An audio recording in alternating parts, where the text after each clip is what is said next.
बिस्मिल्लाहिर्रहमानिर्रहीम।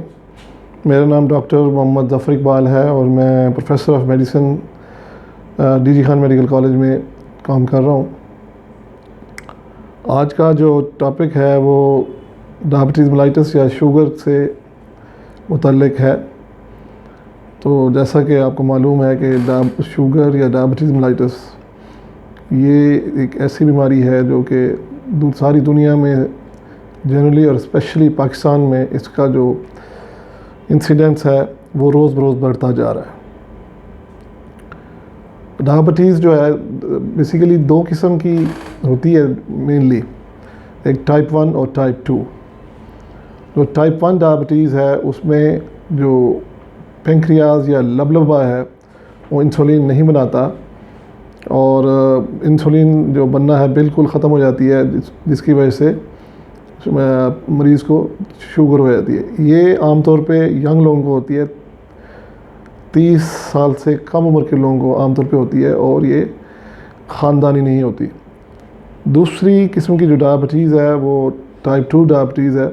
इसमें जो लबलबा या पेंक्रियाज है या तो इंसुलिन कम बनाता है या जो इंसुलिन है उसके जो रिसेप्टर्स जहाँ पे वो जाके एक्ट करके काम करती है वहाँ पे उसका जो इफ़ेक्ट है या असर है वो ख़त्म हो जाता है या कम हो जाता है, जिसकी वजह से मरीज़ की शुगर का लेवल बढ़ जाता है और उसे शुगर या डायबिटीज़ मेलाइटस हो जाती है।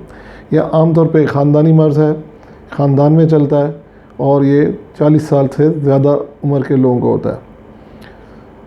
अब मसला ये है कि डायबिटीज़ के लिए से बचने के लिए क्या किया जाए, डायबिटीज़ हो जाए तो उसे किस तरह ट्रीट किया जाए।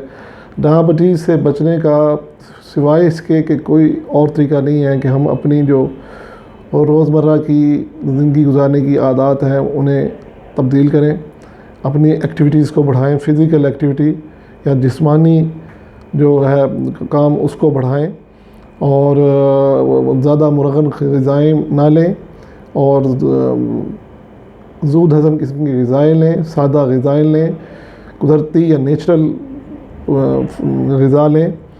और जब अगर किसी को डायबिटीज़ मेलाइटस या शुगर हो जाए तो उसको सीरियसली लें और उसे ये मत समझें कि ये ख़त्म हो जाएगी अपने आप या किसी भी हकीम की या होम्योपैथ की दवाई लेने से ख़त्म हो जाएगी।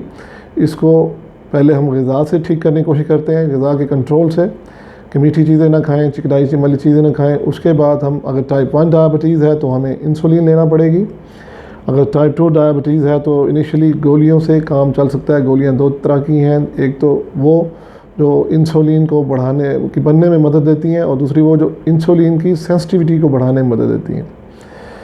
जब हम डायबिटीज़ का ट्रीटमेंट प्रॉपर वे में ले लेंगे तो उसे होगा ये कि शुगर कंट्रोल रहेगी और शुगर की ज़्यादती की वजह से जो पेचीदगियाँ या कॉम्प्लिकेशंस होती हैं उनसे हम बच जाएंगे। और वो पेचीदगियाँ या कॉम्प्लिकेशंस क्या हो सकती हैं, वो शरियानें तंग हो जाती हैं, दिल के अमराज हो सकते हैं, फालिज के अमराज हो सकते हैं, डायबिटिक फुट या शुगर की वजह से जो पैरों पे ज़ख़म हो जाते हैं उनकी वजह से जो ज़ख़म ला इलाज हो जाते हैं या गैंग्रीन्स हो जाते हैं वो ये हो जाते हैं। गुर्दे फेल हो सकते हैं, तो या जो नर्व्स या जो नसें हैं उनकी जो एक्टिविटी है या उनकी जो काम है वो मुतासर होता है, उसकी वजह से पैरों में जलन हो सकती है। तो इन सब कॉम्प्लिकेशन या पेचीदगियों से बचने के लिए ज़रूरी है कि हम अपने डॉक्टर से प्रॉपर टाइम पे जाके मशवरा करें और जो डॉक्टर साहब अपने दवाइयाँ तजवीज़ करें या जो दूसरी एक्टिविटीज़ दवाइयों के अलावा उनके ऊपर हम पूरा अमल करें ताकि शुगर भी कंट्रोल रहे और हम उनकी पेचीदगियों से भी बच सकें। शुक्रिया बहुत बहुत। ठीक हो गया जी।